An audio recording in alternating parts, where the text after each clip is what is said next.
All right, so writing emails. I was recently working with one of my one-on-one mentees in my program, and he reached out because he wanted to have a little bit of critique on or any thoughts on an email that he had sent out to a client. And so we sort of dived a little bit deeper into his email, and I gave him a couple points. And so these are some things that I think you can implement when you're communicating with your prospect clients or your new clients or existing clients. And so I would like to share those with you in this episode. So stay tuned.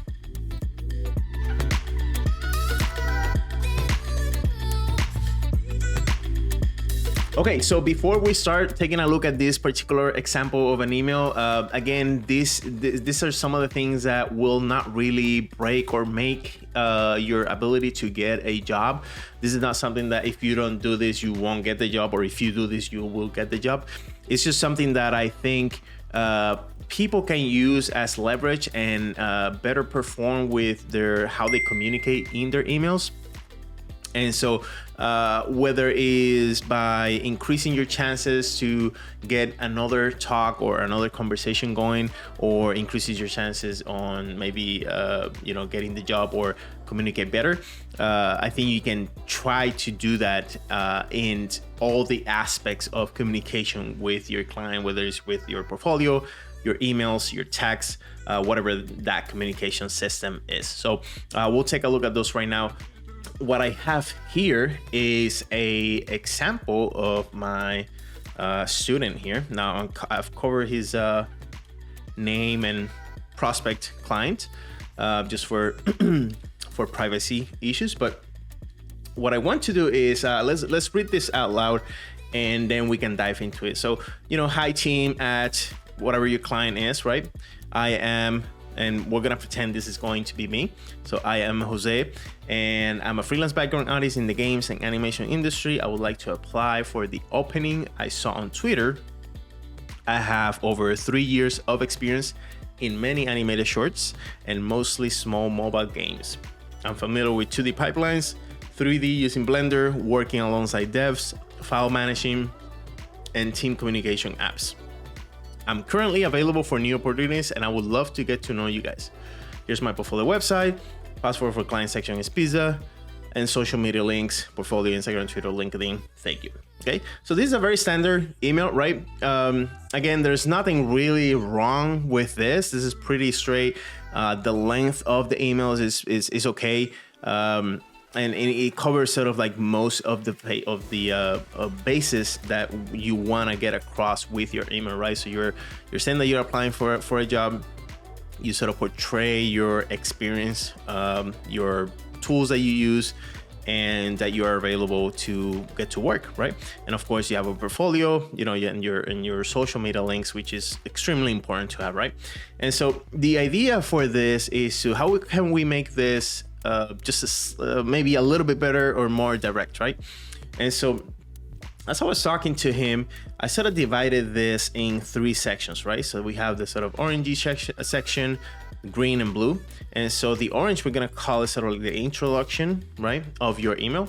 Then the body, right, on the green, and then the outro, or the callback, whatever you want to call it, the conclusion of your email in the blue. Now, let's start with the introduction. Now, it says, I am Jose, and I am a freelance background artist in the games and animation industry, and I would like to apply for the opening I saw on Twitter. Now, this particular part, it could change depending on your experience. And so, for example, for myself, what I like to do at the beginning of these type of emails is presenting what I can offer to the client, right? So I want to be really straight with and really be upfront with the things that I can offer as value to my client. And so, for example, instead of saying maybe, and I'm a freelance background artist in the games and animation industry, and I would like to apply for the opening I saw on Twitter, what I'll probably say is that my name is Jose Vega, and I have, I'm a freelance, or I'm a background or visual concept designer, whatever title I want to put there. But and and I want to make sure that I name maybe the top clients that I have worked with, because what that happens is that every time I do that, I say, you know, I'm Jose Vega, and I'm a visual concept designer that I've worked with companies like Warner Brothers, Sony, whatever the top companies are, right? And what that does is gonna give a proof and sort of like a backbone to the rest of the email, right? So that it pretty much says that I have experience working with these big clients, and so I can handle working with you as a client because I've already done it. Now, you can only do this if you have done that, right? And for example, in his case, it was sort of more like an intermediate, and he had one project that worked for like a pretty big company, and then the rest of the project that he had worked on were sort of like small and medium. And so what I would do there would be to name the big client. Oh, let's say for example, you know, I've worked with Riot Games, and then I will name maybe 2 or 3 other clients that maybe are either local or whatever I have after that. And the third option is that if you don't have any experience at all whatsoever, so right, so how can you do that? And so what I would do is I would just put that I'm an artist, you know, concentrating on whatever field I'm working on, whether it's character design in the animation or movie industry or video games, or, you know, I'm a environment designer working in the, you know, video game industry, or whatever that case may be. Now, for the body, I have over 3 years of experience in many animated shorts and mostly small mobile games. I'm familiar with 2D pipelines, 3D using Blender, working on alongside devs, multi-file managing, and thin communication apps. You know, this is sort of like a blend between these two in this case. But here, you know, what I want to put is that he mentioned that I would like to apply for the opening I saw on Twitter. Now, that to me didn't seem very specific. And so I want to be, the key for this body is to be as specific as possible with the position that you're applying.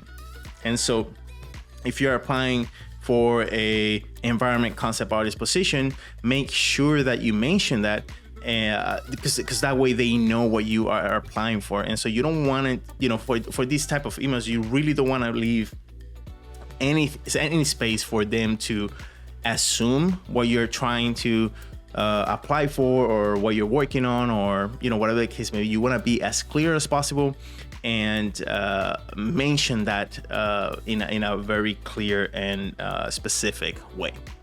Now, for the last part, which I think is probably gonna be the most critical one, is it says right now, I'm currently available for new opportunities, and I would love to get to know you guys. Here's my portfolio website, which is great, with the password and social media links.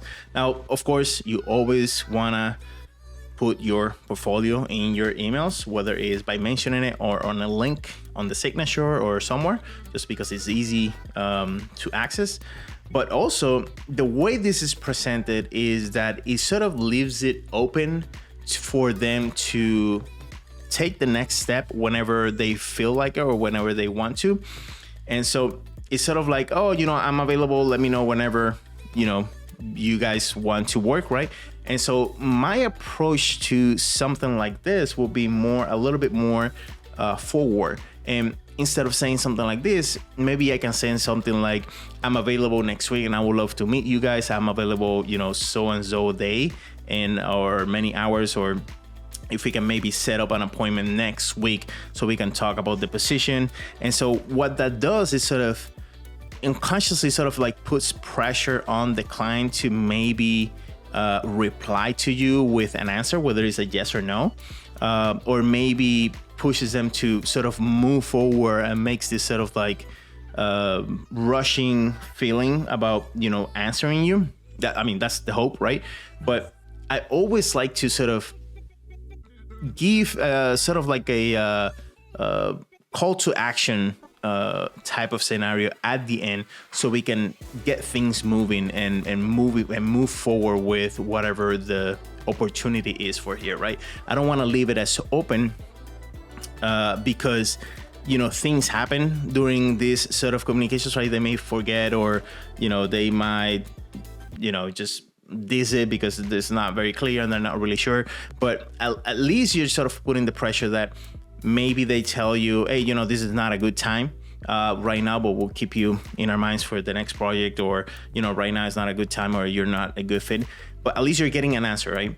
And so I like to get into the habit of putting a call to action on my emails so we can do a next step, whether it is a negative step or a positive step for my opportunities, right? And so that's always something that I like to do on my emails, especially if I'm very interested in working with this specific client. And so I want to make sure that I take advantage of every single communication that I have with my clients, because that may be the last opportunity that I get to talk to them.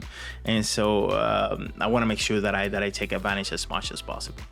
All right, guys, so that's pretty much the tips and things that I normally try to tackle with emails. Very simple stuff, but again, this is not something like will make or break your ability to get the job. It's just something that I like to increase my chances or be a little bit more influential with my communication with my clients, or more in control.